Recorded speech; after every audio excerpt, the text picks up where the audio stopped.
WrestleMania 42 is in the books, but was it a masterpiece or a mixed bag? Night 1 struggled to find its groove, but Night 2 completely saved the show.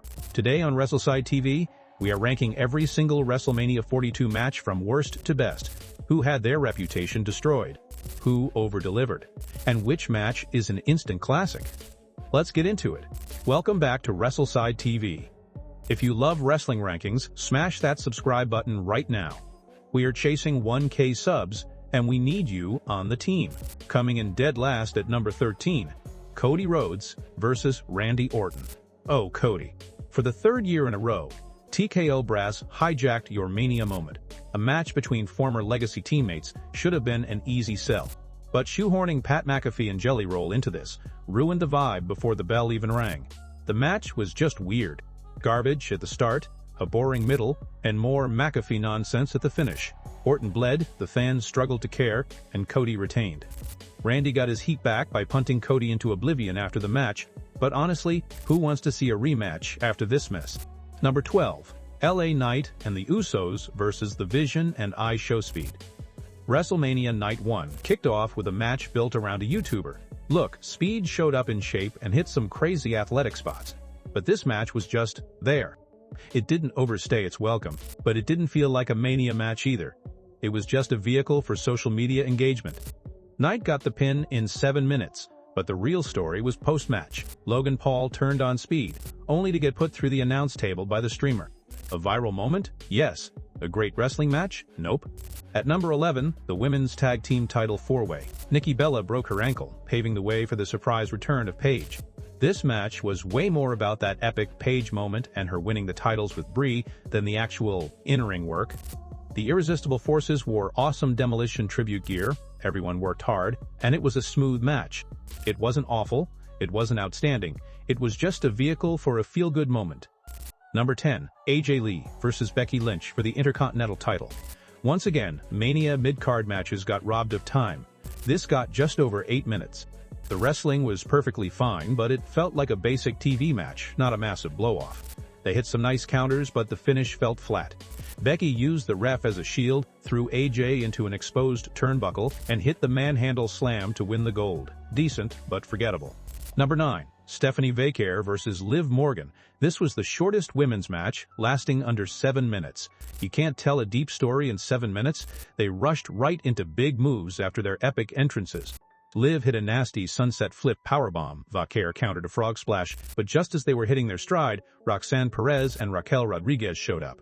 Vaquer took them out with a dive, but Liv capitalized, throwing her into the steps and stealing the title. Way too short, but the crowd was into it. Number 8, Sami Zayn versus Trick Williams for the US title.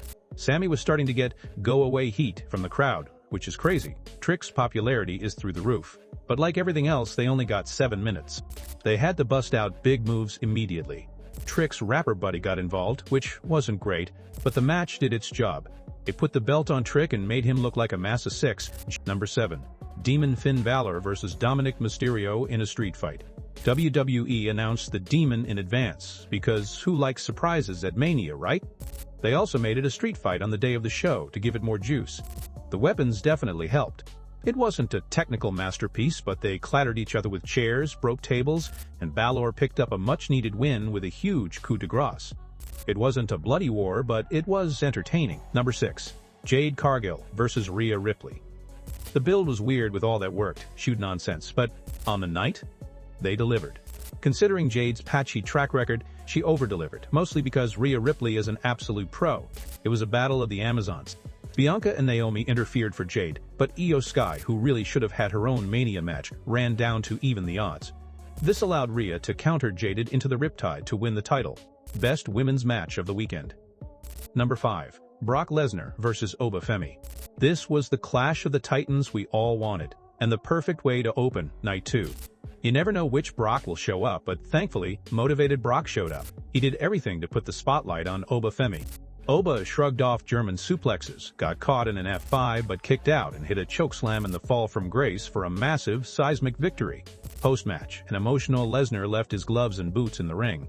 If this is the end for Brock, he put over the future of the company on his way out. Respect. Number 4. Jacob Fatu versus Drew McIntyre in an unsanctioned match. The Samoan Werewolf versus the Scottish Warrior is a dream brawl. They went hard and heavy from the bell. My only complaint? For an unsanctioned, no-rules fight, it wasn't really any more violent than a standard WWE hardcore match. But they took some brutal bumps. The climax saw Jacob Fatu hit a moonsault to put Drew through a table for the win. Solid, hard-hitting stuff. Number 3, Gunther vs. Seth Rollins. Match of the night for Night 1. The ring general brought the strikes, and Seth Rollins, in his first match back from injury, was completely game. They told a killer story, gradually pulling the crowd in until they were biting on every near fall. The finish was wild. Gunther powerbombed Seth on the apron, then through the announce table. Seth countered a third powerbomb into a pedigree and a sick running stomp. But then, Braun Breaker ran down and speared Seth into oblivion, leaving him easy prey for Gunther's sleeper. Amazing match, but these two definitely have a better one in them. Number 2, the Intercontinental title ladder match. But once the bell rang, it was 15 minutes of pure chaos. Penta, Rey Mysterio, Dragon Lee, Javon Evans, Rusev, and JD McDonagh went full throttle. The spots were insane and risky. The 51-year-old Rey Mysterio was keeping up with guys half his age. It was a wild car crash that lived up to all expectations. In the end, Penta found a way to retain. And finally, number 1, CM Punk versus Roman Reigns for the WWE title. This is what it's all about. Two massive stars fighting to be the absolute best on the grandest stage.